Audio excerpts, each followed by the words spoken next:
Yes, ladies and gentlemen, we have a treat today.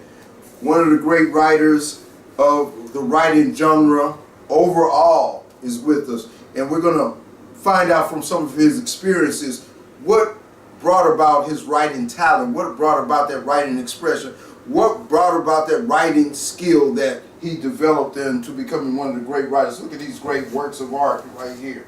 So, Brother Dadisi, why did you become a writer? Well, first of all, let me say I'm from Charleston, South Carolina. Yes. And I'm born and raised there. And when I was growing up, I had a very difficult time reading and writing. Okay. You know?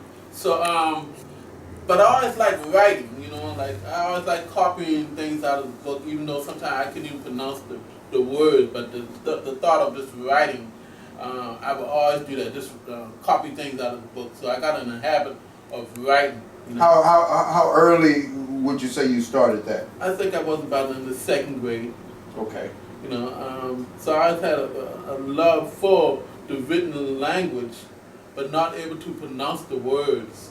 So are you saying you were not a great student, but in your spirit, you had a great interest and a great feeling about all of that? Yeah, about writing, Mm-hmm. So I couldn't draw, but I knew how to write, so I really enjoyed doing that and everything, And so throughout school, I always had a challenge, about learning, sometimes I was put in like a special education program when I was growing up. So ever since the elementary school throughout high school, I was always in special education program, So, but I always was interested in writing, come up with my own thoughts, and things of that nature.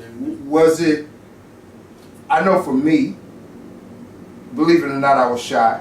I was very shy, and it was like breathing. I had to find a way to express myself. Was it like that for you?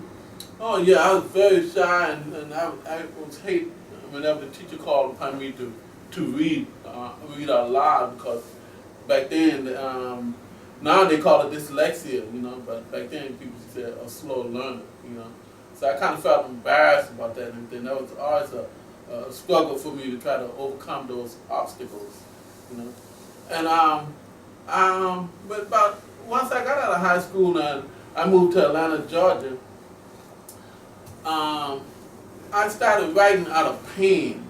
I'm a member of the Shrine of Black Madonna Church, and one of our church leaders had asked me to become a ritual leader.